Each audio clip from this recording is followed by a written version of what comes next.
Bem-vindos.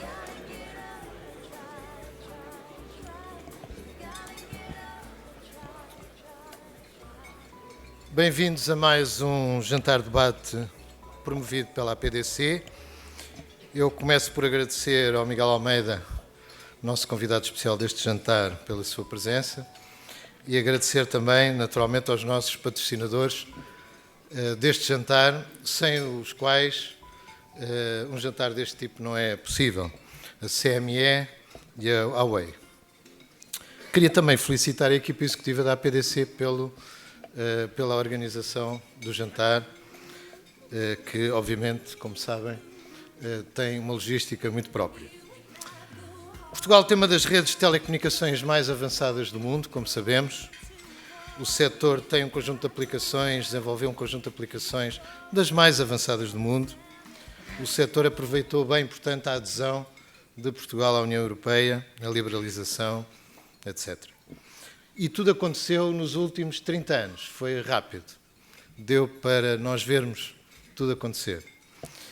E nasceram grandes empresas que foram feitas a partir do zero, que é algo extremamente difícil, como sabemos, que implica um pioneirismo e uma apetência ao risco que os portugueses realmente têm, e as pessoas do nosso setor, em particular, têm. A nós resultou, em 2014, da fusão da Zone com a Ótimos. A Zone resultou do carve-out da TV Cabo. A TV Cabo nasceu do zero. Como poderão ver no livro da APDC, estes e outros episódios serão relatados num livro que em breve irão ter a oportunidade de ver, por ocasião ainda do fecho do nosso ciclo dos 30 anos da APDC. Mas dizia eu, a TV Cabo nasceu do zero, a Ótimos nasceu do zero, como terceiro operador móvel em 1998, e já agora o maior acionista da Ótimos, a Sonai, também nasceu do zero, em 1959. E recrutou em 1965 um jovem quadro promissor chamado Belmiro de Azevedo. Portanto, tudo nesta fusão nasceu do zero. E já agora nasceu num dos locais mais difíceis que poderia ter nascido, em Portugal. Porque temos uma população pequena, daí uma massa crítica pequena, e a massa crítica para os operadores de telecomunicações é muito importante. Num país em que as pessoas não têm um poder económico muito elevado, e, portanto, com ARPUs pequenos, tudo isto, apesar de tudo, foi possível, mesmo tendo uma literacia digital também baixa da nossa população ativa, mas isto foi possível. Foi possível, portanto, com o plano inclinado completamente contra a gente, não digo contra nós, contra a gente. É difícil fazer coisas em Portugal, porque, de facto, há esse déficit de massa crítica que nós sempre temos, mas, apesar disso, nasceram grandes empresas em Portugal. E é hoje uma dessas empresas que nós vamos voltar a discutir neste jantar-debate, resultante de uma fusão que é sempre um grande desafio e que, vista de fora, foi feita de uma forma rápida e eficiente. O intérprete principal deste desafio foi o Miguel Almeida, a quem peço, então, que se dirija ao palco para, no formato que ele também usou no jantar-debate do ano passado, ou seja, diretamente fazendo a entrevista com os nossos jornalistas, a quem também agradeço a presença aqui hoje, o Pedro Santos Guerreiro e a Alexandra Machado. Tudo isto no nosso setor. Acho que devemos todos ter muito orgulho de trabalhar no nosso setor, devemos ter muito orgulho de ter nascido em Portugal. Muito obrigado.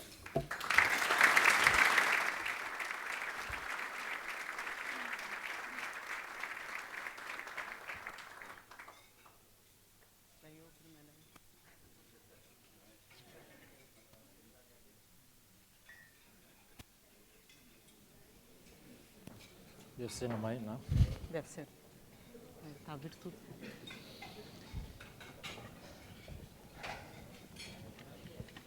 Já está, já está.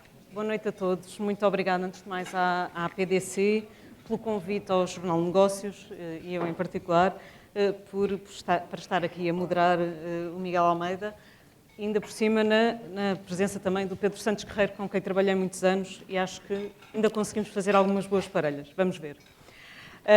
Miguel Almeida toda a gente conhece, o professor Rogério Carapuça já o apresentou, mas faz precisamente hoje 2 anos que foi nomeado numa Assembleia Geral, onde esteve Isabel dos Santos, para presidir a então Zonótimos, entretanto tornada nós. Nesse dia, ainda se lembra, Miguel Almeida garantia que nascia ali uma nova empresa e um novo projeto que valia mais do que a soma das partes. Dizia que queria criar uma empresa com uma ambição diferente, características diferentes, eu tenho que ler, peço desculpa, e o objetivo era crescer e consolidar a posição competitiva no mercado português e crescer fora do mercado português também. Deixava também um recado, o objetivo era que a empresa gerasse valor não para o mês seguinte, mas de forma sustentada. Já é, pois, a altura para fazermos alguns balanços. Ainda para mais quando o mundo mudou, e este mercado em particular mudou muito. A nós até já admitiu poder ser, ali ao Expresso Exame, já admitiu poder ser a nova PT. E se há 2 anos Miguel Almeida era nomeado presidente da nós, há 1 ano, neste mesmo jantar, uns dias, 16 de outubro, acho eu, dizia que havia uma enorme falta de respeito para com a PT, que tinha ativos extraordinários e um quadro de colaboradores excelentes, de tal forma que até lá foi buscar alguns, entretanto. De tudo isso falaremos hoje, à noite, mas antes queríamos começar pelo tema do momento. Miguel Almeida, 5G, OTT, Big Data, Cloud. E quem é que vai votar no domingo? Quem é que vai votar em quem? Bom, pensei que íamos falar outra vez do mesmo tema. Antes de mais, antes de responder à pergunta, que responderei com toda a certeza, permitam-me que comece a cumprimentar todos os presentes, em particular à direção da APDC, a quem agradeço o convite. Naturalmente não vou responder a isso.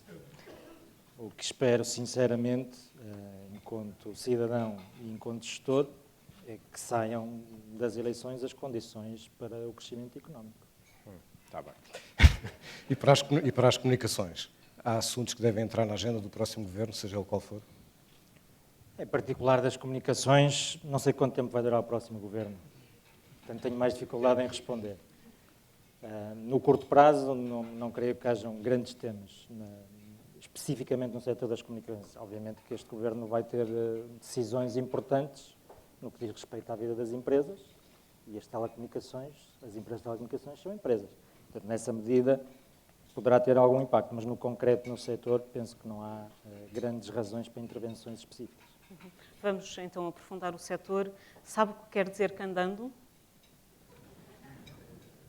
Candando? Candando, acho que é assim que se diz. Não. É abraço em quimbundo.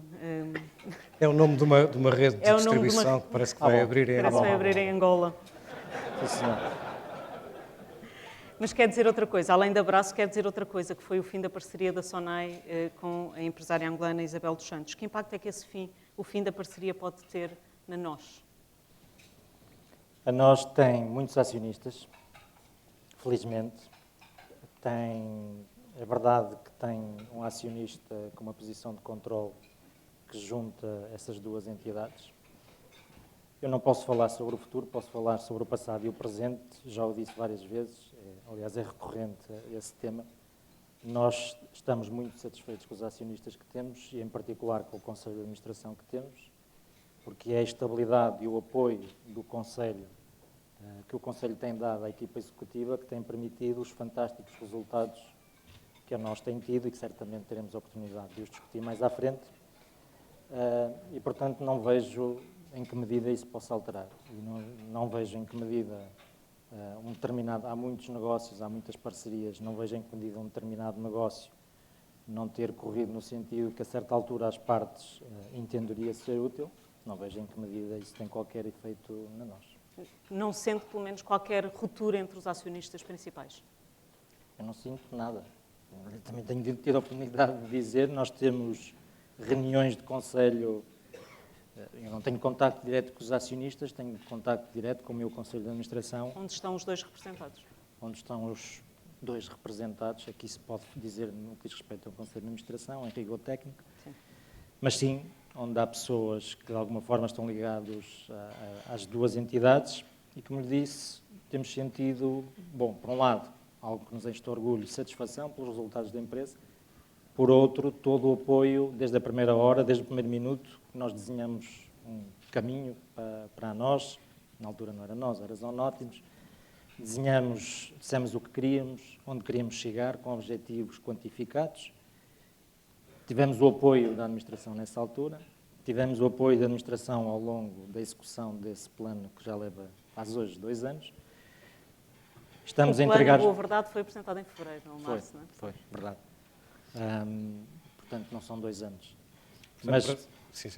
Mas sentimos o maior apoio por parte do Conselho e, portanto, como estão lá representadas essas 2 entidades, assumimos com o maior apoio por parte dos acionistas. Portanto, para si é um não assunto. Para mim é completamente um não assunto. Não é não assunto, é completamente um não assunto. Muito bem, vamos falar, estava a falar da fusão e dos 2 anos. Que balanço é que podemos fazer? O que é que ganhou o mercado com a fusão? Bom, permita-me que comece o balanço pela própria nós. Acho que o balanço é extremamente positivo, em todas as frentes e de forma inequívoca. Para se fazer um balanço é preciso ter em conta o ponto de partida, quais eram as expectativas que existiam em relação à fusão, no primeiro momento, e no segundo momento, quando apresentamos o plano em fevereiro de 2014, quais eram os objetivos a que nos propunhamos alcançar. E sob essa perspectiva, penso que não há dúvidas que o sucesso é inequívoco. Em relação à expectativa dos acionistas, que acharam, a dado momento, que esta fusão iria gerar valor, os números falam por si. Hoje, se compararmos o valor da empresa hoje com o valor que a empresa tinha já depois da fusão, portanto, a 1 de outubro ou a 2 de outubro, não é relevante, a empresa valorizou-se 60%. Foi esse o valor que geramos para os nossos acionistas num contexto de mercado, como sabem, o PSI 20 caiu 15% no mesmo período. E, portanto, valorizar uma empresa 60% num contexto de mercado em que as empresas cotadas perderam 15%, portanto, sob a perspectiva dos acionistas e a expectativa que tinham com esta operação, penso que não há dúvidas. Depois, em relação àquilo que foram os objetivos que nós traçamos, nós dissemos, de facto, que o nosso projeto era um projeto ambicioso de crescimento, queríamos reforçar a posição competitiva no mercado português, mas, mais que isso, quantificamos esses objetivos. Ora, se olharmos 2 anos depois, o que está a acontecer é que não só reforçamos a nossa posição competitiva, crescemos cota de mercado e estamos, se há alguma coisa, a antecipar as metas em 1, 2 anos no mínimo, o que é, obviamente, um enorme sucesso. Nós, desde a fusão, crescemos 3 pontos percentuais de cota, no mercado altamente competitivo e completamente maduro. Tínhamos definido como objetivo a 5 anos crescer 5%, portanto vamos no bom caminho, claramente. Até aos 30%, não é? Até aos 30%. Se virmos as cotas de mercado do segundo trimestre deste ano, medidas em receitas, que é o que conta, porque sobre serviços já lá vamos, estamos a falar de 28% de cota, redondos. Portanto, são 3, aliás, é antes de 2 anos, porque 2 anos faz no fim deste trimestre, temos que ir ver os números. Mas, portanto, 3 pontos de cota ganhos em 2 anos, num plano que previa ganhar 5 pontos a 5 anos, é um claro sucesso. Mas se virmos depois todos os outros indicadores operacionais, nós crescemos ao longo destes 2 anos, dependendo da forma como quisermos medir, entre 7 e 9 pontos percentuais de cota no móvel.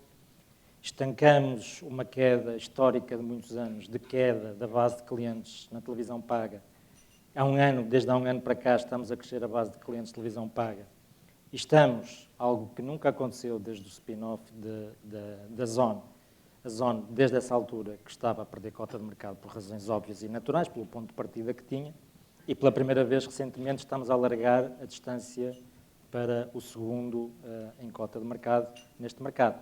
Portanto, estamos num ponto de inflexão importante na televisão paga. Crescemos os serviços empresariais em mais de 10% só no último ano. É público, tem sido visível, o conjunto de empresas muito respeitáveis e de grande dimensão neste país que nos deram a sua confiança. O mercado continua a cair, penso que o ano passado terá caído 5% em receitas, o primeiro semestre deste ano terá caído 4,3% ou 4,2%. Nós subimos receitas, invertemos também aí uma tendência de muitos anos, estamos a crescer receitas, no último trimestre crescemos receitas 3,2%, salvo eu, estamos a crescer resultado operacional.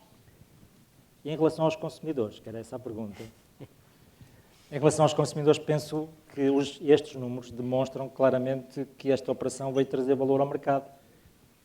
Com esta combinação de ativos, dizíamos na altura, teríamos uma capacidade de oferecer aos consumidores portugueses, sejam eles particulares ou empresas, um conjunto de serviços que ia de encontro às necessidades e expectativas dos consumidores. Aparentemente tínhamos razão, os números falam por si, eles têm vindo, estão satisfeitos. E mais do que isso, falando já em termos de futuro, estou a falar dos últimos 2 anos, e as tendências penso que continuam a ser bastante positivas, mais do que isso, esta operação permitiu que, por exemplo, no que diz respeito a redes de nova geração fixas, nós fizéssemos chegar fibra a mais 1 milhão de portugueses, com um investimento grande de alargamento da nossa rede de fibra. Fizemos um investimento significativo na rede móvel, permitindo que mais portugueses tivessem opções de escolha no 2G, 3G e 4G. E, portanto, penso que os consumidores também ganharam muito com esta operação, como sempre dissemos. Já agora, porque me vai fazer essa pergunta daqui a bocado. Como é que sabe? Sei. As receitas cresceram 3,2% no último ano, quando os serviços, no caso da nós, cresceram 10%. Isto significa uma coisa muito simples: os consumidores estão a pagar muito menos do que pagavam um ano atrás, e se quiser recuar 2 anos, ainda muito menos. E, portanto, claramente ganharam. E a pergunta que eu ia fazer era? Porque é que Portugal tem os ARPUs tão altos e os preços aumentam tanto, aquelas Não coisas era. que costuma dizer? Olha que não, eu ia voltar à cota na televisão, porque ao Negócios até disse, e agora olhos nos olhos com o Presidente da Vodafone Portugal que está ali, disse que a vitória, enfim, o ganho de cota que a Vodafone tinha conseguido ter na televisão era uma vitória de pirro. Continua a ser. Que mensagem é que deixa aos seus concorrentes sobre o papel da NOS e o que é que a NOS vai conseguir no segmento da televisão? Bom, tenho que começar aqui, faz-me falar dos meus concorrentes e, portanto, no caso da Vodafone, eu tenho que começar com um disclaimer. Em primeiro lugar, tenho que dizer, e não é por estar ali o Mário Vaz e mais pessoas da Vodafone, ou seja, a Vodafone é uma grande empresa, é uma empresa que tem sido para nós, e certamente para mim, nos anos que já levo deste setor, um enormíssimo desafio, um bom desafio. É uma empresa que tem uma história e uma presença mundial com o sucesso que se conhece, em Portugal também, tem um conjunto de ativos únicos e, essencialmente, tem uma equipa de colaboradores em Portugal, não conheço tão bem no resto do mundo, mas em Portugal vou conhecendo, uma equipa de gestão de elevadíssima qualidade e competência, excelentemente liderada pelo meu companheiro de mesa, Mário Vaz. E, portanto, é importante fazer este ponto, porque a última coisa que eu quero fazer, até porque não seria sentido, é faltar ao respeito aos meus concorrentes. E aquilo que disse, acredito sinceramente que se eles não estivessem aqui, diria a mesma coisa. Agora, esse comentário, apanhado fora de contexto, mas vocês são terríveis, eu filo na sequência, como saberá, de uma pergunta que tinha uma premissa errada. Eu vou repetir, já agora. Força. E a premissa errada era que a Vodafone estava a ganhar cota de mercado. Ponto. E o que eu disse foi, isso factualmente não é verdade. E insisto, há uma enorme competência do lado da equipa da Vodafone, mas os mercados são o que vai lá buscar alguém? São o que são em cada momento, e as empresas têm os ativos que têm em cada momento, e a Vodafone foi apanhada, fruto das mudanças no mercado português e do consumidor, foi apanhada neste turbilhão, portanto nada tem a ver com isso. Mas o facto é, olharmos para os números, e normalmente os números têm esta característica, não mente. A Vodafone, nos últimos 2 anos, penso que é esse o período que estamos a avaliar, perdeu cota de mercado e a nós ganhou cota de mercado. Foi nesse sentido. E depois a pergunta é, não, mas na televisão paga estão a ganhar. Ao que eu respondi é uma vitória de pirro, por isso mesmo. É verdade que a Vodafone está a fazer um excelente trabalho na angariação de clientes e crescimento da sua cota de mercado na televisão paga. Vem de um ponto de partida, obviamente, em que o crescimento é mais fácil, porque parte de um ponto mais baixo e continua a ter hoje uma distância grande face aos 2 operadores com maior cota, mas estão a fazer um excelente trabalho, estão a crescer. Agora, estão a crescer nesse segmento, nesse serviço. Não pode cortar para... estão a ganhar. Há um único operador em Portugal neste momento, e nestes 2 anos, que ganhou cota, chama-se nós. Outros concorrentes, já que estamos a falar de concorrência, a venda da Cabo Visão e da ONI, que impacto é que pode ter no mercado? Não sei, poderia discutir se soubesse quem é o comprador. Se houvesse, não percebi. Se soubesse quem era o se comprador. soubesse, ok. Portanto, não acreditou na Apax France, que era um verdadeiro comprador, é isso? Não, não é uma questão de acreditar ou deixar de acreditar. Se é, é porque é. Eu é que não conheço. Portanto, não conhecendo a empresa, não conhecendo os planos que a empresa tem para Portugal, penso que aceitará que isso vai influenciar em muito o comportamento da Cabo Visão e da ONI nos próximos tempos. E, portanto, nessa medida, não sei. E isso é bom para vocês e para os outros concorrentes que se sabe quem são? No mercado nota-se isso ou não? Não sei se é bom, não sei se é bom. Se vier alguém que tenha uma perspectiva semelhante à nossa, que quer um mercado concorrencial, dinâmico, com uma perspectiva de geração de valor para todos, começar pelos consumidores e acabar nos próprios operadores, será muito bem-vindo. Mas não conheço, não sei quem é. E conhece a Altice? Altice, naturalmente, conheço. Não é? Altice é o acionista único de um dos nossos principais concorrentes. Portanto, naturalmente, sobre esses tenho mais curiosidade. E é mais fácil ou mais difícil concorrer com a Altice do que era com a antiga PT? Não faço a mais pequena ideia. A Portugal Telecom, a quem eu apelava que se respeitasse há um ano atrás, foi no passado, tem sido uma empresa também, disse na altura, um concorrente feroz, um incumbente como poucos, na competência que tem manifestado a defender a sua posição, com uma aposta no investimento e na inovação que tipicamente operadores incumbentes noutros países não têm. E esse é o passado da PT que eu conheço. O futuro não o conheço. Penso que passou muito pouco tempo sobre a efetiva mudança, de uma eventual mudança das linhas de orientação da PT. Acho que ainda não há dados suficientes para se avaliar e não tenho bolas de cristal sobre o que é que a nova gestão e a nova direção da PT, que planos tem para a empresa.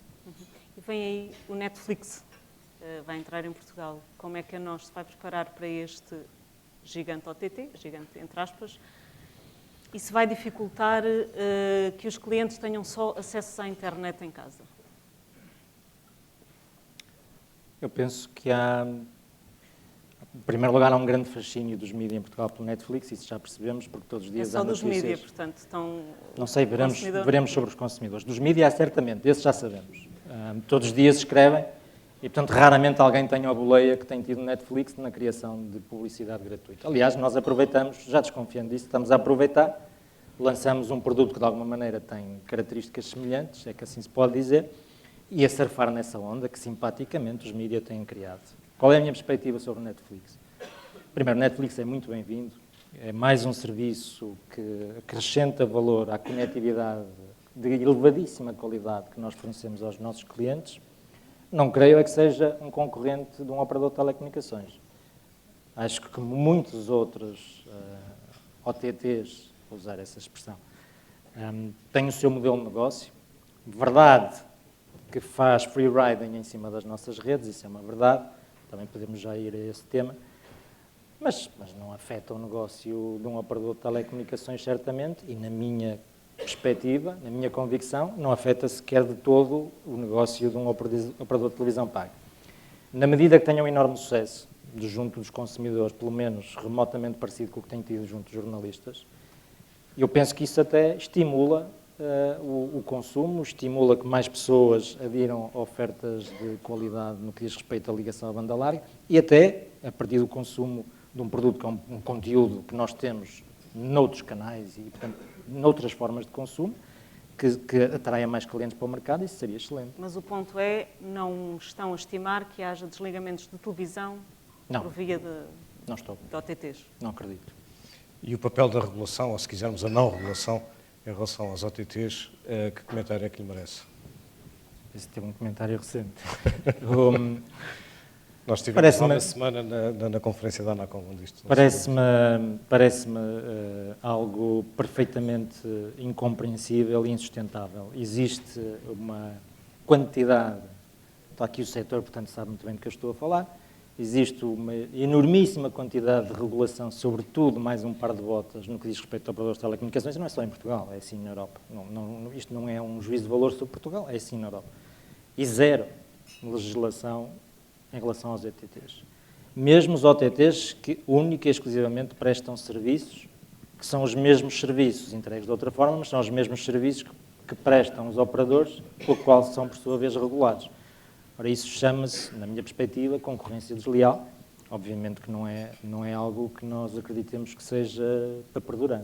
Mas até há reguladores já a admitir aligeirar a regulação para os operadores de rede por via dos OTTs, não é? Claro, parece-me que é esse o sentido, nem pode ser de outra forma. Mas não é isso que tem acontecido? Falta de regulação no mercado português, ultimamente? Falta? Sim, falta pouca regulação, enfim. Não, penso que poderá eventualmente ter uma percepção que eu não partilho, de que o operador tem sido, o regulador tem sido pouco ativo nos últimos meses. Não partilha disso? Não, mas vamos imaginar que isso era verdade. Está todo este historial de regulação que está cá, ela não desapareceu. Desapareceu alguma coisa? Não desapareceu nada. E não é só reguladores de telecomunicações, discutimos no outro dia também todas as regras e leis que dizem respeito à proteção de dados individuais. É uma coisa absolutamente indescritível em Portugal, que ainda por cima depois conflitua com outras leis, uma coisa ingerível e que torna completamente impossível. Voltamos ao mesmo exemplo. Hoje, há várias aplicações neste telefone que sabem exatamente onde a Alexandra está, que estão a processar essa informação. Estão a processar essa informação e a adicionar, a armazená-la e a adicionar a informação que já tem sobre o que fez ontem, onde esteve ontem, o que é que consultou, o que é que comprou, está lá tudo. Nós não podemos sequer ter a localização dos nossos clientes. Começa logo por aí. Isto não parece muito razoável. Em relação à Sport TV, a situação financeira que a empresa tem e que todos conhecemos, portanto, escuso de descrever. Todos? Eu posso especificar. Às vezes então. tenho dúvidas. Então explique. Eu não venho aqui Está falar da ótimo. Sport TV, não fui mandatado pela Sport TV. Okay. Tem 50% da Sport TV, não é? A nós... Está ótima financeiramente a Sport TV? Não está. E Era isso, isso. é uma, Não, mas há quem pense que está, era ao contrário. Ah, ok. isso é uma restrição para o crescimento da Sport TV, na medida em que o acesso e o investimento em direitos televisivos importantes é determinante para o crescimento do operador? Bom, eu não... Da mesma forma, se tivesse aqui algum acionista meu, na sua condição, ou representar... Se tivesse aqui alguém da SONAI, pegando na discussão que estávamos a ter há pouco, numa conferência de retalho, ou noutra coisa qualquer, e começasse a dar palpites sobre nós, eu não ia ficar contente. Acho que não é simpático. E, portanto, não me cabe a mim, não tenho qualquer cargo executivo na Sport TV, somos acionistas, e eu sou presidente executivo de uma empresa que é acionista da Sport TV, mas não me sinto confortável a estar aqui a partilhar pontos de vista da Sport TV, uma vez que não estou lá. É verdade, mas a Sport TV é um importante conteúdo que todos os operadores têm, não é? Todos. Em condições... Ainda não, todos os operadores têm. Todos. Portanto, Em condições de igualdade. mas o ponto é, se a Sport TV não conseguir ou não for capaz de comprar direitos importantes, perdeu agora a Fórmula 1 a partir de 2016, isso não é prejudicial para um operador? Bom, depois de eu ter dito que não queria falar da Sport TV, Não, é da nós. vou-lhe É só da dar uma nós. nota. Vou-lhe só dar uma nota. Estamos na época, do ponto de vista de futebol, estamos na época 2015-2016. A Sport TV renovou a Champions League por mais 3 anos. A Sport TV renovou a Liga Espanhola por mais 3 anos. E podia continuar. E, portanto, os conteúdos que a Sport TV acha que têm o custo-benefício adaptado ao mercado português, estão cá todos. Se há, em algum momento do tempo, um player qualquer que tem um comportamento que, na nossa perspectiva, é um comportamento irracional, vai sempre haver, é um bocadinho difícil ter 100% dos conteúdos, digo eu, é um bocadinho difícil. Nem sequer há tempo de antena para transmiti-los todos. Portanto, parece-me pegar nesses exemplos absolutamente menores, esquecendo todos os exemplos absolutamente maiores, é estar a inferir uma conclusão que parece que não se adequa ao momento atual da Sport TV. E podemos inferir a conclusão que está a referir-se à Benfica TV, quando fala de comportamento irracional? Não, estava a dar a resposta à Fórmula 1. Eurosport. O ponto era a Fórmula 1, não é de todo. Voltamos aqui um bocadinho, mudando um bocadinho de agulhas. Como gestor, gosta de pagar salários baixos?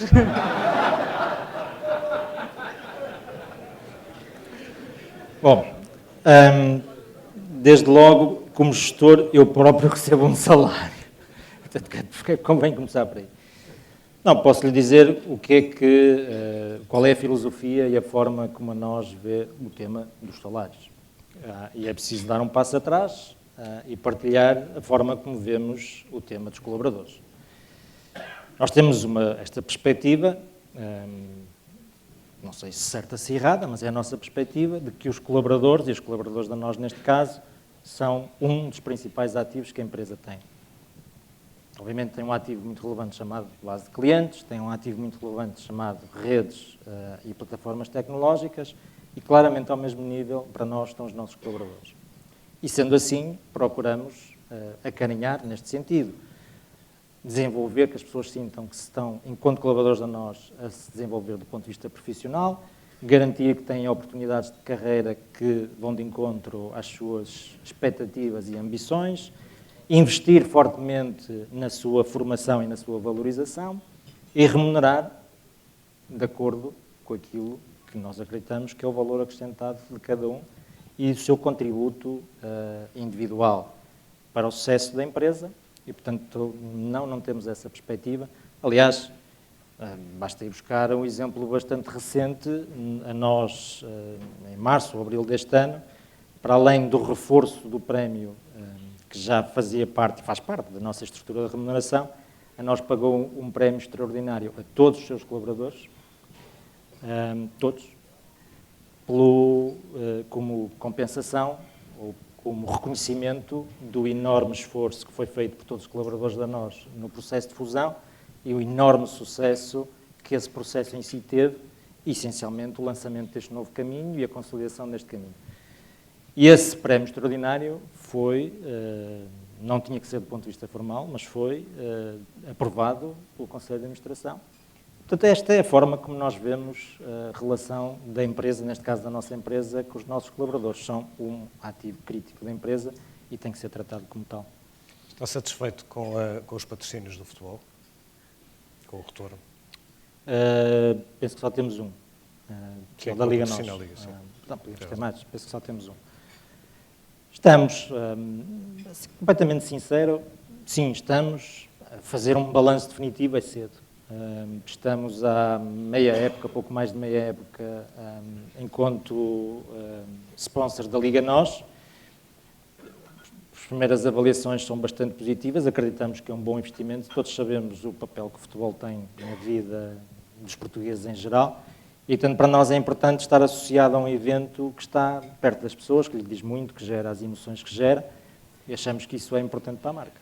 E há algum plano de reforço de investimento e patrocínios? Ou estão bem como estão?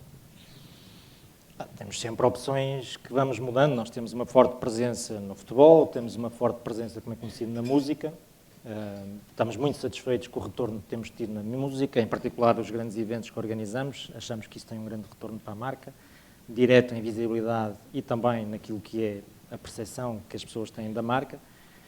Se me pergunta se temos no curto prazo algum plano de um patrocínio significativo, a resposta é não. Gostou-lhe muito de passar a viver em Lisboa? Nada. Gosto muito de viver em Lisboa. Provavelmente também porque sou um privilegiado e vivo num sítio absolutamente fantástico, talvez isso ajude, mas tenho dificuldades até de perceber a pergunta, porque não vejo... Eu sou português, estou a viver em Portugal, talvez admitisse a pergunta e discuti-la se tivesse algum problema por estar num país estrangeiro com uma cultura muito diferente, e mesmo assim tinha que ser mesmo muito diferente. Agora Lisboa, a última vez que eu chequei era Portugal. E não lhe custa trabalhar ao lado do estádio de Alvalade? Isso custa um bocadinho mais. Isso sim. Apenas porque também, para não criar mal-entendidos, porque na minha perspectiva pessoal, e não quero ofender ninguém, esteticamente o estádio não é muito bonito. Então, se calhar a última pergunta que lhe fazemos é tão importante como a primeira para a definição do setor. E o Lopetegui? E pá, não querem fazer perguntas difíceis sobre os concorrentes e o setor, essa é muito difícil. Acho que o júri ainda está reunido para dar o verdito final. Está muito politicamente correto. Isso foi da mudança para Lisboa. Não, vamos falar de futebol. Sabe, é um tema que eu adoro discutir, é futebol. Portanto, podemos fazer estes senhores e estas senhoras perder o seu tempo com essa discussão. É difícil dizer mal do Lopetegui depois do que aconteceu na terça-feira, não é? Se isto tivesse sido segunda-feira... Nós já não fazemos muitas perguntas porque já acabou o tempo. Bom, nós não fazemos muitas perguntas, mas conseguimos em pouco mais de meia hora, mesmo assim, fazer talvez 15, o que é em si mesmo demonstrativo do seu poder de síntese na resposta, e nós que somos jornalistas somos habituados a medir essa capacidade de resposta, que não é muito habitual ser tão curta. Não sabemos em quem é que vai votar, mas sabemos que nem sequer faz encomendas ao próximo governo, porque não sabe se vai durar muito.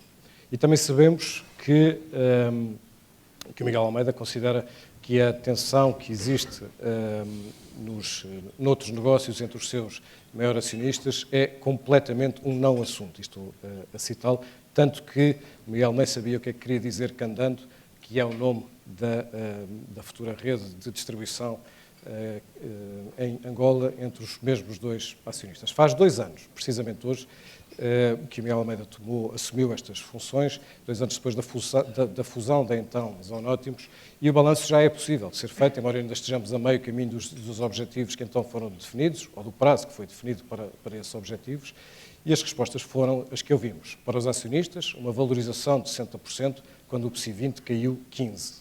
No mercado, um ganho de cota de 3 pontos percentuais, as receitas estão a crescer, e para o consumidor, a fusão também trouxe ganhos. Trará no futuro?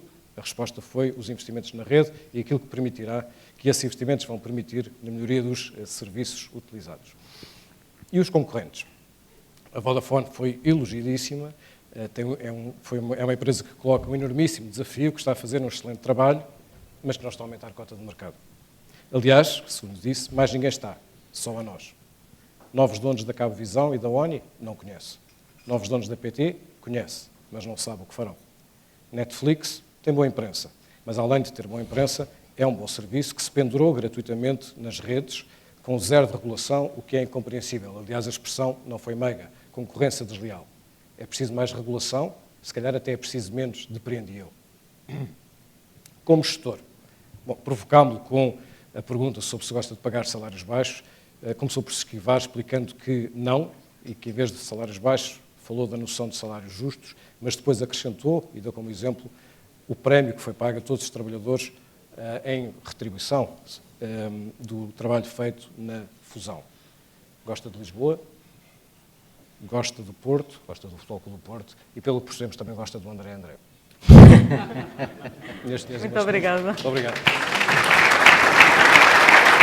Estamos?